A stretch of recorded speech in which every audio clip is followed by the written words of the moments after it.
കാലങ്ങളായി വാടക കെട്ടിടത്തിൽ പ്രവർത്തിക്കുന്ന തിരുനാവായ 10ാം വാർഡിലെ 115 നമ്പർ അംഗൻവാടി ഇനി പുതിയ കെട്ടിടത്തിൽ. ജില്ലാ പഞ്ചായത്ത് അധ്യക്ഷ MK റഫീഖ കെട്ടിടോദ്ഘാടനം നിർവഹിച്ചു. വാർഡ് മെമ്പർ ഹാരിസ് പറമ്പിൽ തെരഞ്ഞെടുപ്പ് സമയത്ത് നൽകിയ വാഗ്ദാനമാണ് നിറവേറ്റിയത്.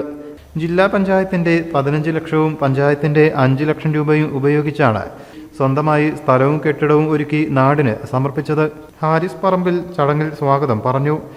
വോട്ട് ചോദിക്കാൻ പോകുമ്പോൾ തന്നെ നമ്മൾ ഒരുപാട് ആൾക്കാരെ ഭാഗത്തുനിന്ന് വന്ന് നാട്ടിലുള്ള ഒരുപാട് വികസനത്തിനെ പറ്റിയിട്ടുള്ള നിർദ്ദേശങ്ങളാണ് ലഭ്യമായത്. അതുപോലെ തന്നെ അതിൽ ഏറ്റവും കൂടുതൽ നമ്മൾ ഒരു സ്വന്തമായ കെട്ടിടത്തിലൊരു അംഗനവാടിൻ്റെ ഒരു നിർദ്ദേശം ഒരുപാട് ഞാൻ കണ്ടു.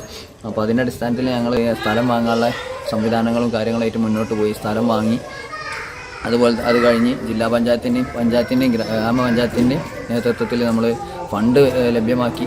അത് കഴിഞ്ഞിട്ട് നമ്മൾ വെൽഫെയർ കമ്മിറ്റി മറ്റുള്ള എല്ലാ നാട്ടുകാരുടെയും സഹകരണം കൊണ്ട് നമ്മളിതാ ഇന്ന് നല്ലൊരു ദിവസത്തിൽ ഉദ്ഘാടനത്തിന് വേണ്ടി ഒരുങ്ങിയിരിക്കുകയാണ്. ജില്ലാ പഞ്ചായത്ത് മെമ്പർ ഫൈസൽ എടശ്ശേരി അധ്യക്ഷനായി. തിരുനാവായ പഞ്ചായത്ത് അധ്യക്ഷ ആയപ്പള്ളി ഖദീജ മുഖ്യാതിഥിയായി ഭാഗമായി. നമ്മുടെ തിരുനാവായ ഗ്രാമപഞ്ചായത്തിനകത്ത് 10ാം വാർഡിൽ വർഷങ്ങളോളമായി വാടക കെട്ടിടത്തിൽ പ്രവർത്തിച്ചിരുന്ന അംഗനവാടി നമ്മുടെ മെമ്പറുടെ തിരഞ്ഞെടുപ്പ് വാഗ്ദാനമായിരുന്നു. നമ്മുടെ വാർഡിൽ ഒരു അംഗനവാടി സ്വന്തമായി ബിൽഡിങ്ങോട് കൂടി സ്ഥാപിക്കുക എന്നുള്ളത്. അത് യാഥാർത്ഥ്യമായിരിക്കുകയാണ്. ഒരുപാട് കാലത്തെ ആഗ്രഹം. നമുക്കറിയാം, നമ്മുടെ ഈ മെമ്പർ വന്നതിൻ്റെ ശേഷം റോഡുകളും അതുപോലെ തന്നെ അംഗനവാടികളും മറ്റ് ഒരുപാട് പ്രവർത്തനങ്ങൾ ഈ വാർഡിൽ കാഴ്ചവെച്ചിട്ടുണ്ട്. മെമ്പറുടെ ഭാഗത്ത് നിന്ന് അതുപോലെ തന്നെ ജില്ലാ പഞ്ചായത്തും ഗ്രാമപഞ്ചായത്തും സംയുക്തമായിട്ടാണ് അംഗനവാടി ഈ വർക്ക് പൂർത്തീകരിച്ചത്. പഞ്ചായത്ത് ഉപാധ്യക്ഷൻ KT Mustafa, panchayat standing committee ചെയർമാൻമാരായ നാസർ ആയപ്പള്ളി, മാമ്പറ്റ ദേവയാനി, വാർഡ് മെമ്പർമാരായ Moideen, Bavahaji സൂർപ്പിൽ, Thirunavaya panchayat AE M Narayanan, CDPO Sakeena, Moideen Haji, Thirunavaya സംസ്കൃത കോളേജ് NSS കോർഡിനേറ്റർ, വോളണ്ടിയർമാർ തുടങ്ങിയവർ ചടങ്ങിൽ സംബന്ധിച്ചു. അംഗൻവാടി അധ്യാപിക ശ്രീജ നന്ദിയും പറഞ്ഞു. News bureau, Tirur.